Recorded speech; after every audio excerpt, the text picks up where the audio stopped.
Good morning students, how are you all? I hope you are all fine. Okay, so आज हम आपके chapter 5 जो है उसके बारे में डिस्कस करेंगे। बहुत ही इंटरेस्टिंग जो है ये एक कहानी है, मतलब जिसको कविता के रूप में आपके सामने प्रस्तुत किया गया है।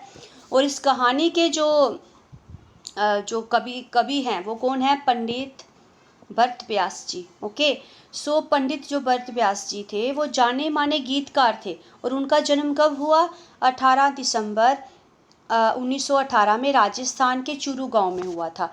तो आपने कई गीतों की रचना की है और उनके जो गीत है 1958 में आई हिंदी फिल्म के गाँव गोरी से लिया गया। ये वाला जो गीत है धरती की शान।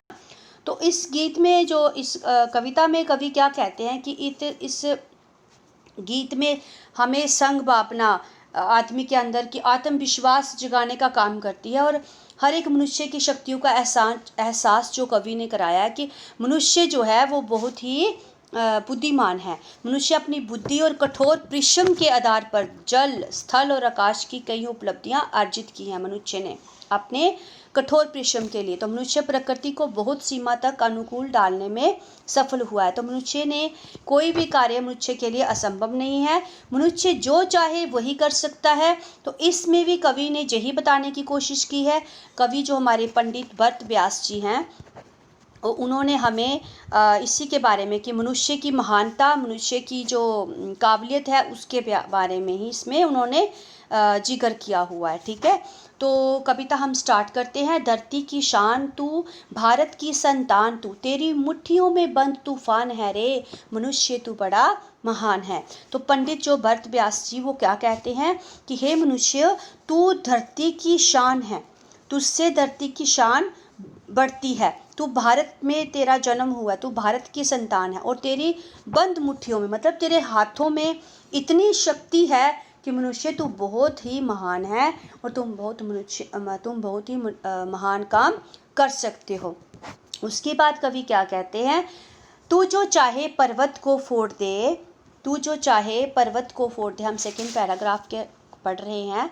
तू जो चाहे नदियों के मुख को भी मोड़ दे, तू जो चाहे माटी से अमृत निचोड़ दे, तू जो चाहे धरती को अंबर से जोड़ दे, अमर तेरे प्राण मिला तुझको वरदान, तेरी आत्मा में स्वयं भगवान है रे। तो कवि जो है, जहाँ पर कवि के कहने का भाव क्या है, तो जहाँ कवि कहते हैं कि हे मनुष्य, मनुष्य के जो आत्म विश्वास को जगाते हुए, उसकी आत्म जो अंदर की जो आत्मा होती है उसको जगाते हुए कहते हैं कि हे मनुष्य, तू चाहे तो पर्वत को तोड़ सकता है ना, तू चाहे तो नदियों के मुख मतलब उसके रास्ते को तू, मुख मतलब रास्ता, ओके, उसके जो रास्ता है उसको तू मोड़ सकता है। मतलब तेरे अंदर इतनी शक्ति है। ओके, तू तेरी इच्छा के अनुसार ही धरती को आकाश के साथ भी तू जोड़ सकता है। इस प्रकार तू ऐसे काम करके अमर हो सकता है। तेरे प्राणों में साक्षात भगवान है जो तुम्हें अमरता का वरदान देते हैं। मतलब तेरे अंदर इतनी शक्ति है, तुम तो अमर हो, क्योंकि आत्मा जो है वो अमर होती है ना। तो नेक्स्ट पैराग्राफ में कवि कहते हैं, नैनों में जवाल, तेरी गति में भूचाल, तेरे छाती में छिपा महाकाल है, पृथ्वी के लाल तेरा हिमगिरी सा भाल, तेरी बुकटी में तांडव का ताल है, ब्रिकटी में तांडव का ताल है। निज को तू जान, जरा शक्ति पहचान, तेरी वाणी में युग का आह्वान है। ठीक है, तो नेक्स्ट पैराग्राफ में कवि क्या कहते हैं? तो कवि कहते हैं, हे मनुष्य, तेरे नैनों में क्रोध, मतलब तेरी जो आँखों में, तेरी जो नैन मतलब वो आम बोलते हैं आँखें, नैन होते हैं नेत्र, है ना। तो उसमें अग्नि के रूप में ज्वाला सी भरी हुई है। तेरी जो चाल है उस में इतनी शक्ति है कि तू भूचाल ला सकता है। तेरे अंदर, तेरी छाती में महाकाल मतलब महाकाल रूपे शिव बैठे हैं। महाकाल मतलब शिव बैठे हैं तेरी अंदर छाती में और मतलब तेरे हृदय में। तो पृथ्वी के लाल, तेरे पास तो क्या हिमगिरी हिमालय जैसा बाल, बाल मतलब दिमाग, तेरे पास तो इतना बड़ा हिमालय के जितना बड़ा तेरे पास दिमाग है। तेरी बिरकटी अगर तिरछी हो जाए तो पृथ्वी पर तांडव ला सकता है। मतलब तेरी बुद्धि अगर मतलब तिरछी हो जाए तुम्हारी सोच, तो तुम क्या कर सकते हो, पृथ्वी पर तांडव भी ला सकते हो। तो हे मनुष्य अत्यंत शक्तिशाली, अब तू खुद को जान ले, खुद को पहचान ले। तेरी वाणी में ही नए युग का ललकार है, आह्वान है। मतलब तुम नए युग को ललकार सकते हो, तुम अपनी शक्ति को पहचानो।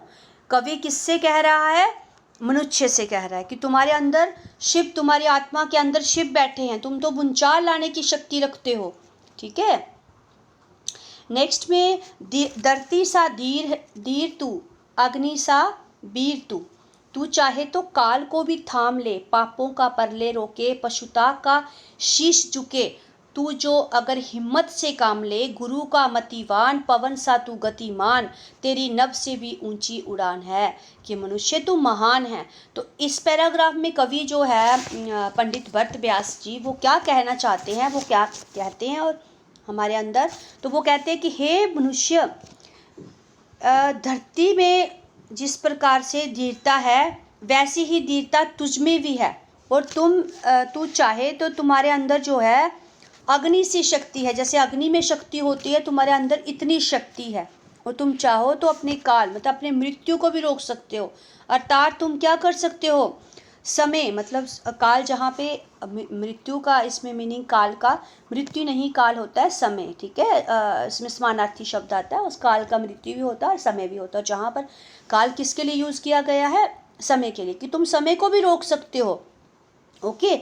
और अर्थात समय विधि में हर काम तुम पूर्ण कर सकते हो, तुम्हारे अंदर इतनी शक्ति है। और तेरी हिम्मत, मतलब तेरी हिम्मत से जो मनुष्य जो क्या कर रहे हैं, प्रलय कर रहे हैं, वो पाप कर रहे हैं। ओके। जो मनुष्य के अंदर पशुता आ गई है, मतलब उसके अंदर वो गलत काम कर रहा है, तो उस पशुता को भी, मतलब जो उसके अंदर जानवरपन आ गया, वहशीपन आ गया, तुम उस पशुता को भी क्या कर सकते हो, रोक सकते हो। ओके। मनुष्य, कवि कहते हैं कि मनुष्य तू गुरु है, गुरु के जैसा बुद्धिमान है और पवन सा गतिमान है। मतलब तेरे अंदर जितना गुरु के अंदर जो गुरु होते हैं, जिसके अंदर इतनी बुद्धिमत्ता होती है, तुम्हारे अंदर इतनी बुद्धिमत्ता है। और पवन सा तू गतिमान है, जितनी हवा तेज चलती है, तुम इतने तेज हो, मतलब इतना तुम्हारी गति इतनी तेज है। तू आकाश से, नव मतलब आकाश, तो तुम क्या कर सकते हो, आकाश से भी ऊंचा पहुंचने की शक्ति रखते हो। तो मनुष्य तुम बहुत ही महान हो। तो इस कविता के माध्यम से जो कवि हैं वो क्या करते हैं, आत्मविश्वास, मतलब मनुष्य के अंदर आत्मविश्वास जगाने का ये कविता काम करती है और मनुष्य को एहसास दिलाती है उसकी शक्तियों का। ठीक है। ओके। तो इसके शब्द अर्थ देखिए। शान मतलब वैभव, गौरव। मुख होता है परवान, बहन। धरती, पृथ्वी, धरा। और अंबर, आकाश, नभ। ज्वाल मतलब अग्नि और भूचाल, भूकंप, अर्थक्वेक। बाल होते हैं ललाट, कपाल। ओके, मतलब दिमाग, भ्रुकुटी, बोह। काल समय और मतिवान, बुद्धिमान। ओके। सो ये आपका चैप्टर नंबर 5 था, मैंने एक्सप्लेन कर दिया। और इसका बारे में जो भी क्वेश्चन आंसर होंगे वो हम आपकी लाइव क्लासेस में डिस्कस करेंगे। Okay, thank you.